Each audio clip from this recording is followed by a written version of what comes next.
Il fera ses grands débuts en Ligue 1 le 14 décembre de la même année face à l'Olympique de Marseille. Toutefois, tout au long de son passage à Monaco, le jeune joueur qu'il était se heurtait à une forte concurrence. Barré par le Tunisien Aymen Abdenour et le Portugais Ricardo Carvalho, il joue seulement 8 petits matchs lors de sa première saison dans l'élite.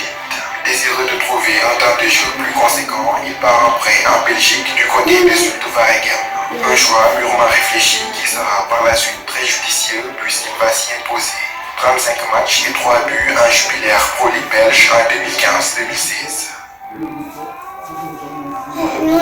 À partir de la saison suivante, il est rapatrié par le club monégasque. Là encore, pas de chance, il tombe sur un groupe tout simplement exceptionnel, sans doute l'un des meilleurs de l'histoire du club monégasque. En défense centrale, le duo Klick-Emerson semble indéboulonnable. Polyvalent et capable de jouer à gauche de la défense, il retrouve sur le flanc un Benjamin Mendy au sommet de son art cette saison-là. Sa situation à Monaco reste inchangée. Il joue très peu dans un club qui marche à merveille et qui va s'emparer du titre de champion de France en 2017. Abou Diallo gagne tout de même son premier titre, mais son temps de jeu limité semble le frustrer. Il demande à s'en aller pour continuer à progresser.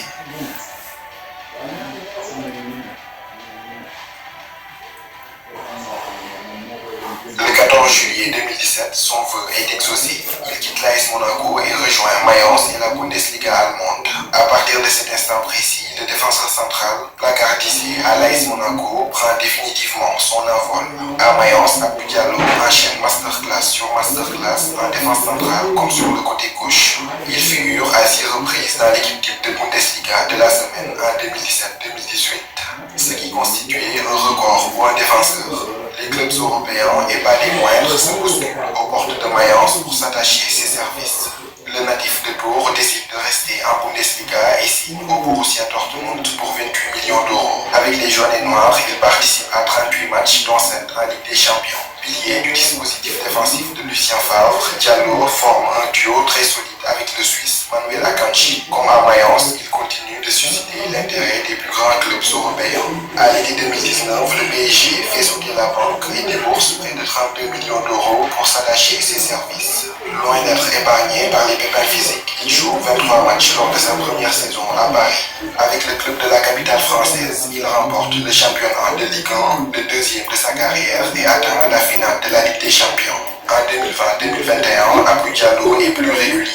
Essentiellement utilisé en tant qu'arrière gauche suite à la longue blessure de Juan Bernat, il participe à 36 rencontres, toutes compétitions confondues. Il est même aligné lors des grands rendez-vous en Ligue des Champions. Sa dernière saison à Paris est plus compliquée, il est de moins en moins utilisé. Le Portugais Nuno Mendes lui est préféré à gauche et Juan Bernat revient progressivement à la compétition. Dans l'axe, Marquinhos et Kimpembe semblent être un cran au-dessus. Par la suite, l'arrivée de Christophe Galtier va définitivement sceller son sort. Indésirable et ne rentrant pas dans les plans du nouveau coach, il est invité à trouver un nouveau club.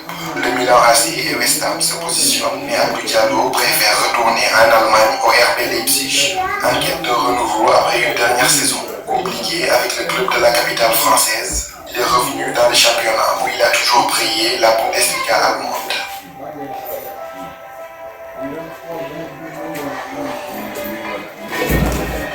Après avoir fait toutes les catégories de jeunes de l'équipe de France, capitaine des espoirs, il choisit à la surprise générale de défendre les couleurs du Sénégal, le pays de ses origines qu'il n'avait pas pourtant connu dans le passé.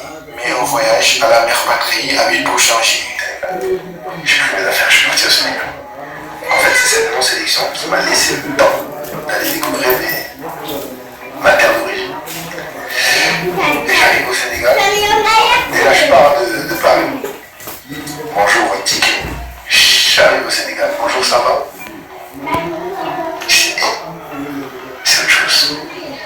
Et là, les préjugés ils tombent.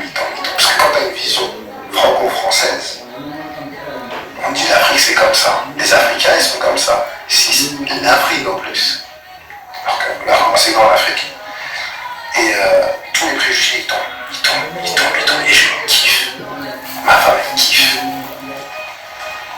Je dis putain, si j'avais su avant, je rentre en France, je suis à pendant un an compliqué avec des soucis de santé, etc. Et l'année dernière, de moi-même, je suis allé au consulat. J'ai dit à Ghana, passe-moi le numéro au consulat, machin, je vais faire mes papiers. Plus si j'ai eu le Covid, j'ai dit si je veux retourner au Sénégal, ou bien que j'ai les papiers, vas-y, ça y est, je suis sénégalais, je veux mes papiers. En sélection, son association avec Kalidou Koulibaly solidifie encore plus la défense sénégalaise. Il connaît une intégration express en sélection et s'adapte vite au football africain. Il marque son tout premier but avec le Sénégal face au Togo en éliminatoire du mondial. À la CAN, Kalidou Koulibaly est testé positif au Covid-19 dès l'entame de la compétition. Avec Pape Abou Cissé, il tient merveilleusement bien la baraque. Le Sénégal réussit 4 clean sheets lors des 4 premiers matchs à la CAN 2022. Buteur en demi-finale face au Burkina Faso, il neutralise complètement Mo Salah en finale contre les Pharaons. Joueur le plus utilisé par Aliou Cissé, il dispute l'intégralité des 7 matchs lors de cette épopée victorieuse. Il compte aujourd'hui 18 sélections avec le Sénégal.